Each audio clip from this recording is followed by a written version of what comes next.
Hello everyone, extra grades में आपका स्वागत है। आज हम पढ़ेंगे पाठ सूरदास के पद, जिसे लिखा है सूरदास जी ने। पाठ शुरू करने से पहले मैं आपसे पूछना चाहूँगी कि क्या आपने मेरे चैनल को सब्सक्राइब किया है। अगर आपने अब तक सब्सक्राइब नहीं किया है तो कृपया कर लें, लाइक बटन दबाएं और मेरे लेटेस्ट वीडियो के लिए बेल आइकन दबाना ना भूलें। तो चलिए हम पाठ शुरू करते हैं। आज हम पाठ पढ़ेंगे सूरदास के पद, जिसे लिखा है सूरदास जी ने। सबसे पहले हम आपको कवि का परिचय देते हैं। हिंदी के कृष्ण भक्ति शाखा के कवियों ने सूरदास का नाम सर्वोपरि है। सूरदास जी का जन्म सन 1478 में मथुरा के निकट रुणकता या रेणुका नाम के गांव में माना जाता है। कुछ विद्वानों को मानना है कि इनका जन्म दिल्ली के पास सेही नामक स्थान में हुआ था। वे पल्लवाचार्य के शिष्य थे। इनका निधन सन 1563 मतलब 1563 में माना जाता है। कुछ लोगों का विश्वास है कि सूरदास जन्ममांध थे। वह बाल लीलाओं संबंधी इनके पदों को देखकर ऐसा विश्वास करना उपयुक्त प्रतीत नहीं होता। इनकी 3 रचनाएं प्रसिद्ध हैं: सुरसागर, साहित्य लहरी, सारावली। सुरसागर इनकी सबसे प्रसिद्ध रचना है, जिसका आधार श्रीमद् भागवत में है। इन्होंने वात्सल्य और श्रृंगार, इन 2 रसों का अधिक वर्णन किया है। इन्होंने ब्रजभाषा को अपनी रचनाओं का आधार बनाया है।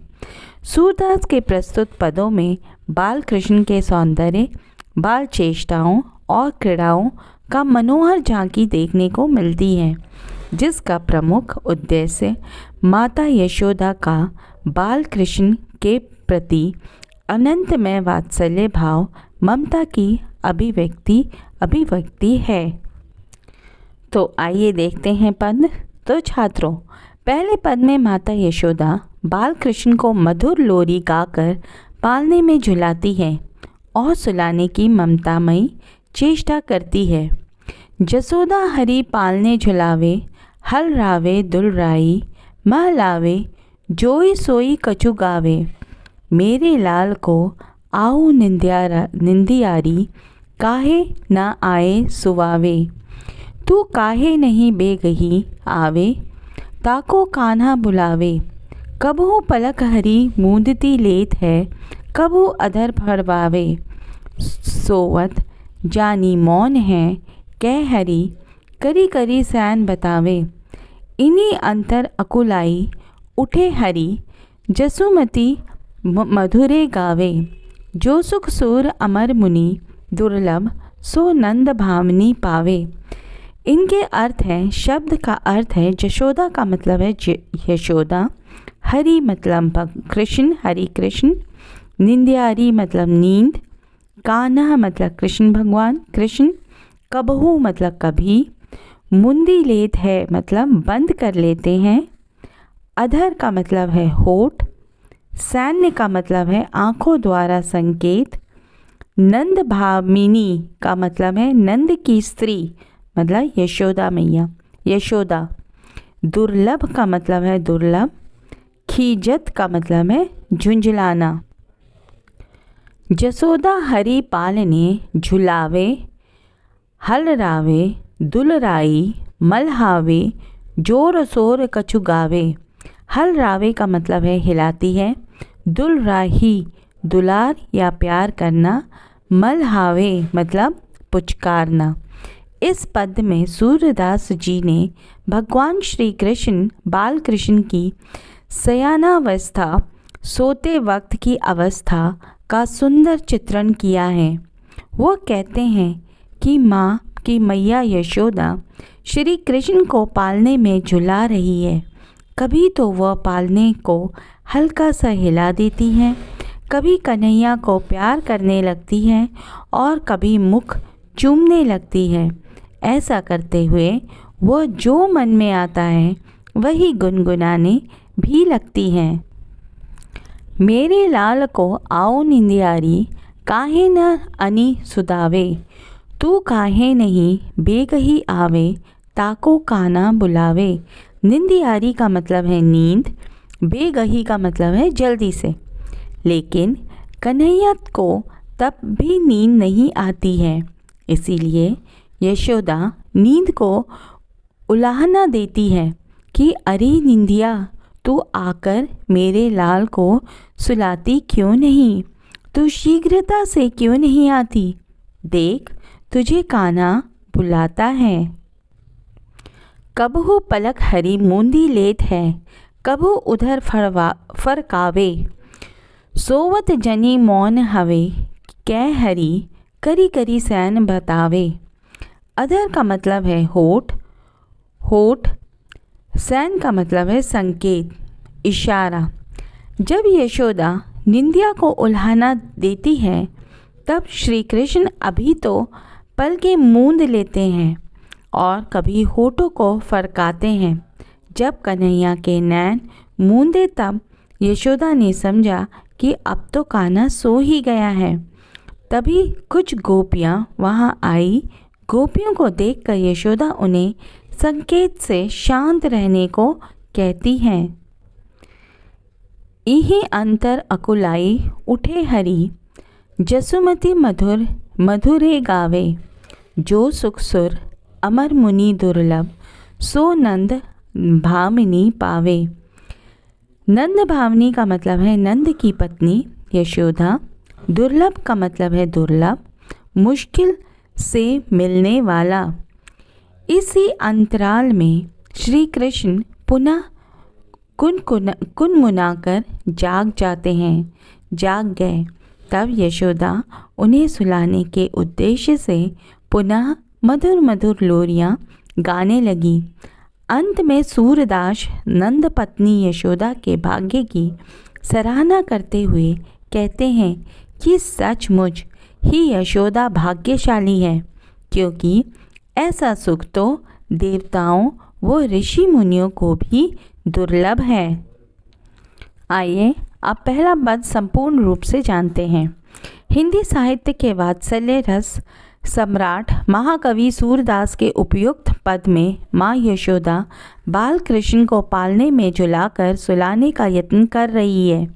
यशोदा बाल कृष्ण को पालने में झुला रही है। इस प्रकार वे उन्हें सुलाने का यत्न कर रही है। वे कृष्ण को हिलाती है, दुलार करती है, पुचकारती है और मधुर स्वर भी में कुछ गा भी रही है। यशोदा कहती है कि हे निद्रा, तुझे कृष्ण बुला रहे हैं, तू जल्दी आकर उसे क्यों नहीं सुलाती। पालने में झूलते हुए कृष्ण अब कभी तो अपने पलके बंद कर लेते हैं, पर कभी उनके होठ पुनः फड़कने लगते हैं। यशोदा को जब ऐसा लगा कि कृष्ण सो गए हैं तो वो चुप हो जाती है तथा संकेतों के माध्यम से सबको चुप रहने का संकेत करती है कि कहीं सोते हुए कृष्ण जग न जाए। जैसे ही यशोदा गाना बंद कर देती है वैसे ही कृष्ण अकुलाने लगते हैं और यशोदा पुनः लोरी गाना प्रारंभ कर देती है। सूरदास जी कहते हैं कि जो सुख देवताओं और मुनियों के लिए भी दुर्लभ है वह नंद की स्त्री यशोदा को प्राप्त है। वह भाव यह है कि श्री कृष्ण को पालने में सुलाने का प्रयत्न करना तथा उनकी चेष्टाओं का अवलोकन करना केवल यशोदा के भाग्य में ही है। दूसरे पद में कृष्ण के मचलते हुए माखन खाने का बड़ा ही स्वाभाविक वर्णन किया गया है। कृष्ण की बाल लीलाओं पर मुग्ध माता यशोदा एक क्षण भी कृष्ण को स्वयं से अलग नहीं करना चाहती हैं। खीजत जात माखन खाद, अरुण लोचन भोई, टेढ़ी बार बार जम्बात। खीजन जात मतलब चिढ़ते हुए, जम हाथ मतलब जमाई लेते हुए, एक बार श्री कृष्ण माखन खाते खाते रूठ गए और रूठे भी ऐसे कि रोते रोते नेत्र लाल हो गए, भौहें वक्र हो गई और बार बार जम्हाई लेने लगे। कबहू रुनझुन चलत घुटने रुनी घूरी घूसर घात, कबहू झुकी कै अलग खैच नैन जल भरी जात। धूरी घूसर घात का मतलब है धूल से सना शरीर, अलग का मतलब है बाल। कभी वो घुटनों के बल चलते थे, जिससे उनके पैरों में बड़ी पैंजनियाँ में से रुंझुन स्वर निकलते थे। घुटनों के बल चलकर ही उन्होंने सारे शरीर को धूसरित कर दिया। कभी श्री कृष्ण अपने ही बालों को खींचते हैं और नैनों में आंसू भर लेते हैं। कबहू तोतर बोल बोलत कबहू बोलत तात, सुरहरि की निरखी शोभा निमिष तजत न मात। निमिष मतलब पल। कभी तोतली बोली बोलते तो कभी तात ही बोलते। सूरदास जी कहते हैं कि श्री कृष्ण को की ऐसी शोभा को देखकर यशोदा उन्हें एक पल भी छोड़ने को ना हुई, अर्थात श्री कृष्ण की इन छोटी छोटी लीलाओं में उन्हें अद्भुत रस आने लगा। अब ये दूसरे पद का संपूर्ण व्याख्या पढ़ते हैं। महाकवि सूरदास के उपयुक्त पद में कृष्ण के मक्खन खाने का वर्णन किया गया है। कृष्ण मचलते हैं, चिड़चिड़ाते हुए मक्खन खा रहे हैं। उन्हें नींद आ रही है, इसीलिए उनकी आंखें लाल और उनकी भौहें टेढ़ी हो रही है। वे बार बार जम्हाई ले रहे हैं। कभी वे घुटनों के बल चलने लगते हैं और ऐसा करते समय उनके पैरों में बंधी पैंजनियाँ के घुंघरू झंझन की आवाज़ करते हैं। बाल कृष्ण का पूरा शरीर धूल में सना हुआ है। कभी वे झुककर माँ यशोदा के बाल खींचने लगते हैं तो कभी उनकी आँखों में आंसू आ जाते हैं। कभी वे अपनी तोतली आवाज़ से कुछ बोलने लगते हैं तो कभी नंद बाबा को तात कहकर पुकारते हैं। सूरदास जी कहते हैं कि बाल कृष्ण की शोभा को देखकर यशोदा एक पल के लिए भी उन्हें अपने से अलग नहीं होने देती है। अब आते हैं तीसरा पद की ओर। तीसरे पद में बाल कृष्ण चंद्रमा को खिलौना बनाकर उससे खेलने का हठ करते हैं, परंतु माता यशोदा को यह कहने पर कि वह उनके लिए चंद्रमा से भी अधिक सुंदर दुल्हन लाएंगी, वह चंद्रमा के लिए हठ छोड़कर तुरंत विवाह करने को तैयार हो जाते हैं। मैया मेरी चंद्र खिलौना ले हो, धोरी पर को पै पान न करी हो, बेनी सिर न गूथ हो। धोरी का मतलब सफ़ेद या सफ़ेद गाय, बेनी का मतलब है चोटी। चंद्रमा को खिलौने के रूप में पाने के लिए कृष्ण मचल रहे हैं। वह कह रहे हैं कि अगर उन्हें चंद्रमा खिलौना के रूप में नहीं मिला तो वह सफ़ेद गाय का दूध नहीं पिएंगे और अपनी चोटी भी नहीं बंधवाएंगे। मोतिन माल न धरिहूँ उर पर, झुंगली कंठ न लेहू, जेहो लोट अबही धरनी पर, ते ही गोद न एहू। न धरियों उर पर का मतलब है छाती पर धारण नहीं करूँगा। झुंगली का मतलब है ढीला ढाला वस्त्र। यही नहीं, वे ये भी कहते हैं कि ना मोतियों की माला गले में डालेंगे और ना वस्त्र पहनेंगे, माँ की गोद में नहीं आएंगे और धूल में लौटेंगे। लाल केहूँ नंद बाबा को, तेरो सूत न केहूँ, कान लाए कछु, आहत जसोदा देहूँ नाही सुनहो। चंदा हूँ ते अति सुंदर तो हूँ, नवल दुल्हनिया ब्याहो। देहू का मतलब है बड़े भाई बलराम। यशोदा को धमकाते हुए वह उनका यह भी कहना है कि अब से वो माँ को नहीं नंद बाबा के पुत्र कहलाएंगे, माँ के नहीं नंद बाबा के पुत्र कहलाएंगे। यशोदा उन्हें मनाते हुए कान में कहती है कि यह बात भाई को यानी बलराम को पता न चले कि वे कृष्ण के लिए चंद्रमा से भी सुंदर दुल्हन लाएंगी। तेरी सो मेरी सुन माँ, अभी ब्याहन जेहू, सूरदास सब सखा बराती, नूतन मंगल गेहू। सौ मतलब सौगंध, सखा मतलब दोस्त। अपने विवाह की बात सुनकर कृष्ण की खुशी का ठिकाना न रहा। वे माँ को सौगंध देकर कहते हैं कि माँ जल्दी से उनकी शादी करा दी जाए। सूरदास जी कहते हैं कि कृष्ण की ब्याह में उनके इष्ट मित्र बाराती के रूप में जाएंगे और सारे मिलकर मंगल गीत गाएंगे। इस प्रकार कवि ने भगवान श्री कृष्ण के बाल रूप का रूपक बड़ा ही मनोहर वर्णन किया है। अब आइए तीसरे पद का संपूर्ण व्याख्या जानते हैं। उपयुक्त पद में सूरदास जी बाल कृष्ण की चंद्रमा रूपी खिलौने लेने का हठ का चित्रण कर रहे हैं। बाल कृष्ण ने हठ की है कि उन्हें खिलौना के रूप में चंद्रमा चाहिए, अर्थात वे चंद्रमा से खिलौना के रूप में खेलना चाहते हैं। अपनी जिद पूरी करवाने के लिए वे अपनी माँ यशोदा को तरह तरह की धमकियाँ दे रहे हैं।